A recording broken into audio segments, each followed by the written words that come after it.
You may think you know D&D, but guess what, nerd? You don't. Not until you understand what the fuck is all this shit. What is this? What is this? Why do I need to know animal handling? The fuck is Arcana? The shit are hit dice. What's a proficiency bonus? Why are Electrum pieces so stupid? Well, strap in for a formal education, ass hair. I'm gonna reteach you how to do math, because let's be honest, you still use a calculator to add and subtract single digits. Welcome to A Crap Guide to D&D.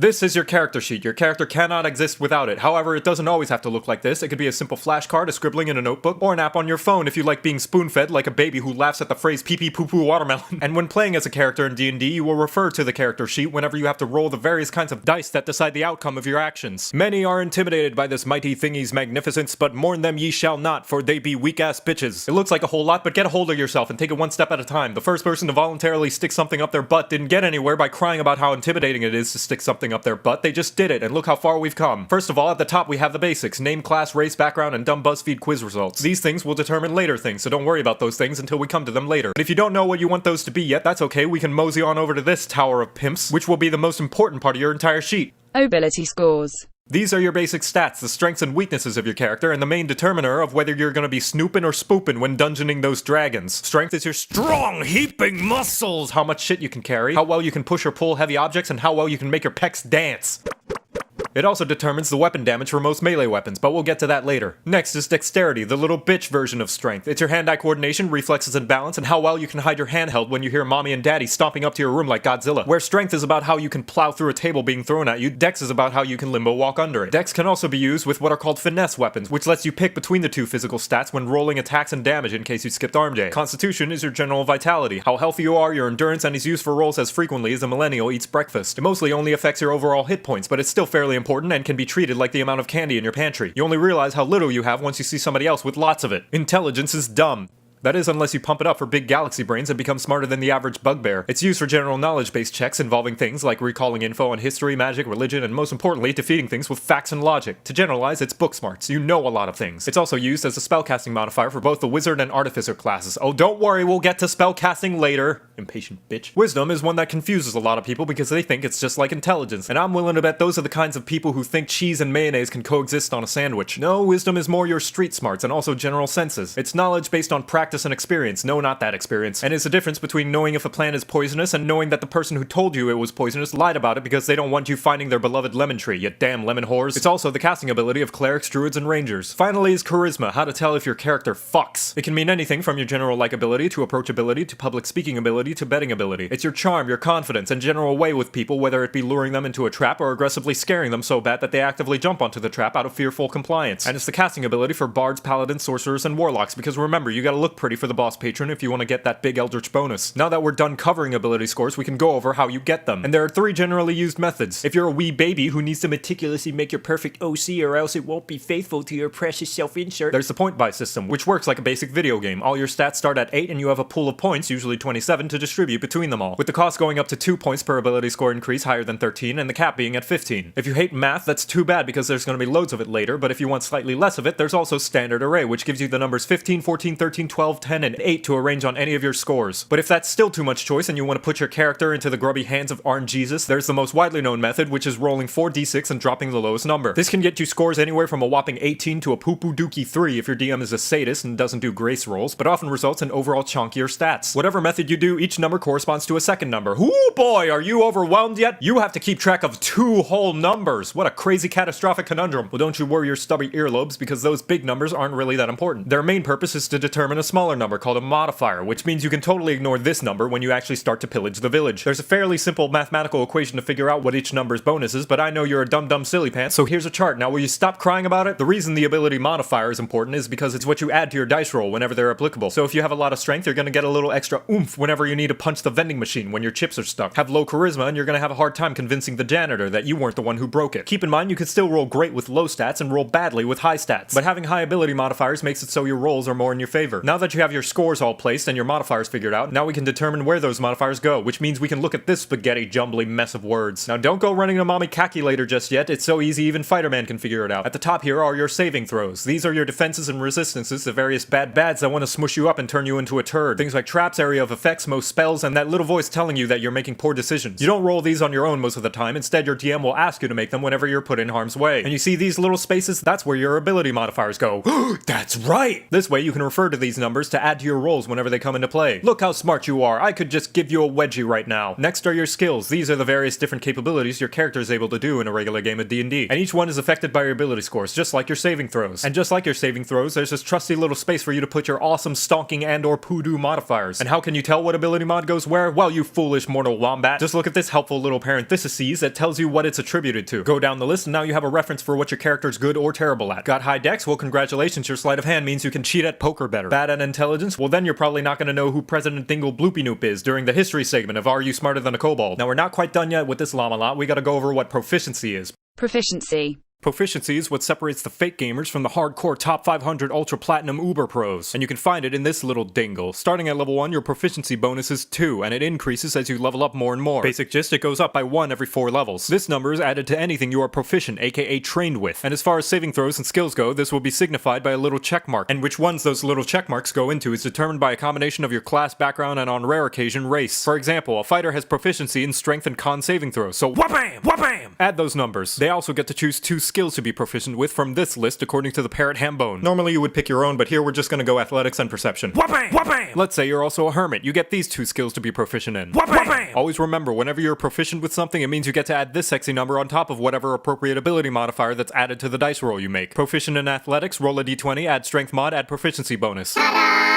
And if at any point you forget what you're proficient in, just refer back to the player handbook for your race, class, and background. Congratulations, you now know how 90% of Dungeons and Dragons works. You feeling smart yet? You feeling like you can wrestle a spider cow? Well, sit the hell back down because we're not done yet. Combat. Now that we're done with the stat portion of the character sheet, we can look at the combat portion. This section is what you refer to when your DM says clickety-clackety, you're about to get attackety. Up at the very top left is your armor class, or AC for short. This by default is 10 plus your dexterity modifier. No, I said the modifier, not the score, pay attention. However, this can be increased by the different types of armor. Whichever one you start with will depend on which class you pick. Next is initiative. Whenever an encounter begins, initiative is rolled and determines who goes first and who stacks dice for the next half hour. This number is the same as your dexterity modifier and is added to your initiative roll at the beginning of an encounter. And this last little block is speed, which is how much you can move across the checkerboard each turn. Each square equaling 5 feet of movement if you're normal and use the Imperial system, and is initially determined by your race or how well you can try to convince your DM that your character ran track in high school. Below that are the hit points, maximum, current, and temporary. Your maximum hit points is like an anime fan's figure shelf after about 2 conventions. You can try to fit more, but we all know any extras are gonna have to sit on your desk next to all your empty cups. It's determined by your class, each one having its own size of hit die plus your constitution modifier. Because D&D is a communist game and believes in universal healthcare, at first level you always receive the highest possible roll for hit points. But for every consecutive level, you can either roll for it or take the coward's way out and take the average increase instead. And then your current hit points are pretty obvious. It's the amount of blood you still have inside your body at the moment. Reach 0 and your character skips 50 seconds ahead of this video. Lastly, there are temporary hit points, which go above the maximum hit points and you only ever get on special occasions via spells, special abilities, or the local grandma lizardfolk just made you a delicious bowl of her legally ambiguous performance-enhancing herbal soup. Keep in mind a couple of things. Temporary hit points are kind of like the skin-tight leather jackets from the 90s X-Men movies, in that they don't stack on top of each other and you have to pick which one you want to keep if given multiple of them, and if you're on the floor dying from a stab wound, putting it on won't magically stitch it together. And what are these 2 lonely boxicles? Well, my stupid student, they're yin and yang, 2 sides of a coin, one for when you're alive and the other for when you're unalive. The former being your hit dice. You have as many of these as your player level and can spend them whenever you take a sit for as long as a single episode of a Netflix original show to recover your hit points. What size of hit dice is once again determined by your class, and you get them back whenever you binge an entire season's worth of a Netflix original show. But what do you do when you're bleeding out while dressed in a 90s teenager's idea of a sexy badass superhero? If your current hit points ever reach 0, you have to look over on this touch-deprived box and start rolling death saves,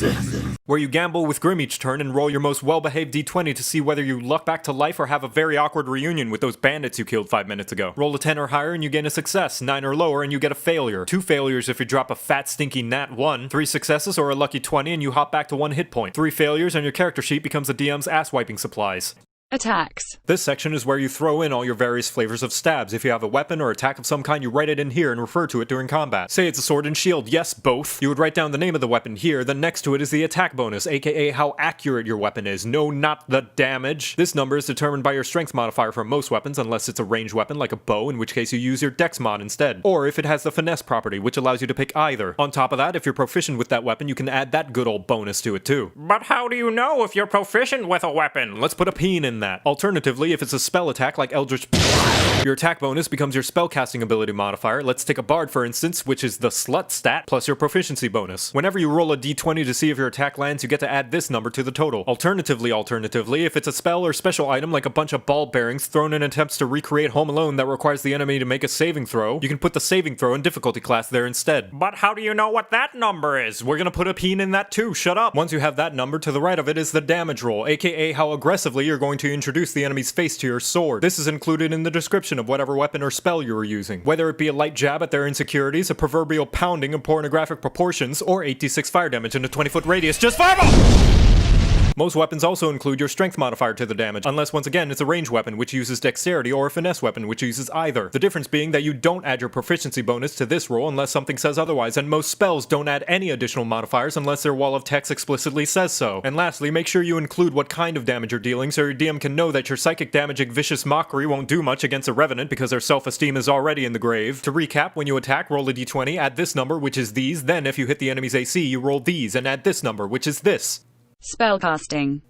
We're going to take a little break from the main sheet to look at this sheet that has a list of all your accomplishments. Oh, look at that, it's blank. This is the spell sheet. If you're playing a character that's capable of casting spells, then you're going to take a gander over to this sheet whenever you cast them. Up here at the top, you can put your spellcasting class in case you're absurd and tend to forget which spells go where, your casting ability, which will depend on the class, your spell save difficulty class, and your spell attack bonus. So hey, remember that peen we put in for spells in your attacks? Well, it's time to unpucker that sucker, because here it is, the spell save difficulty class, also known as DC. This is referred to whenever you cast a spell that requires the enemy to make a saving throw. And how this is calculated is 8 plus your cast mod plus your pof bone. Once you've got all that figured out, the rest of the sheet is for keeping track of all your spells and slots. You write down the spells you have for each level, how many slots you have total as well as expended, and if you have the spell prepared or not. Note, only certain casting capable classes apply. Please refer to the player handbook or any other supplementary book regarding your class to find information on what methods you have to go about obtaining and preparing spells. What, unsure of what spell slots are because your brain's too smooth? Well, sit the shit back dit you get and listen up. The weakest level of spells are called cantrips, or sometimes level 0 if you don't care about hurting their feelings, and they can be cast as many times a day as you want. First level spells and upwards, however, require a resource called spell slots to be cast, or else you'll have to find out the hard way that casting Thunderwave without having your beauty sleep will make the life or death battle with the Underlord of Darkness a lot less epic and a lot more smelling like last night's kebabs. And if the name spell slot makes things too confusing for you, you can use my personal preferred name for them, Mage Bullets. How many Mage Bullets you have per spell level and how you recover them is determined by your specific class and level. So just like 99% of this entirely redundant video, if you want more information, it's best to read the Parking Himbo. And keep track of your goddamn slots. Because if you don't and just so happen to be able to cast 5 mage hands a day, under section 3, chapter 1, paragraph 12 of the Code of Gelatinous Noobs, the DM has full rights to eat your dice.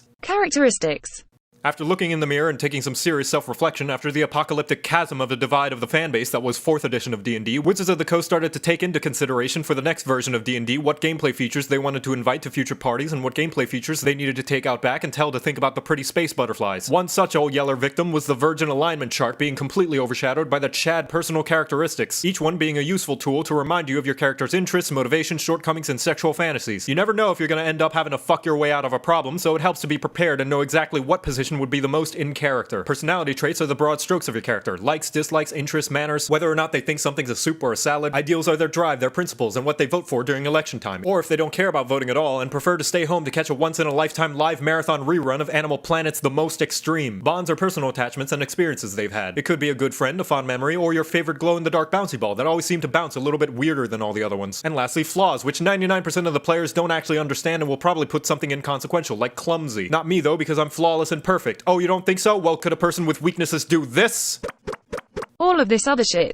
Now remember that peen we put in wondering how you know what weapons you're proficient with? That goes down here, by the way, and that, along with basically every other section we've yet to cover, can be figured out in this next part, which is what I like to call the copying it over from the book section of the character creation, because that's basically all you do for the rest of the sheet. I gotta pick a background, check the player handbook. What proficiencies do I get? Check the player handbook. What about feats and traits? Check the player handbook. What's my starting equipment? Check the player handbook. Or any other supplementary book relevant to your chosen race, class, background, a la Volo's Guide, Xanathar's Guide, Eberron Rising, etc. And with all that done, congratulations, you now have a completed and fully functioning character sheet, ready to be used once, then completely lost, then found again once you've already redone a second one, or if you're lucky, one that will be used consistently over the course of several years to the point where there's more eraser skid marks than pencil lead, and the once firm sheet of paper turning as soft as a tissue person's dick after seeing you in the shower. Now you know how to use a character sheet. You're welcome. Hey, you kind of forgot to write your backstory. Fuck!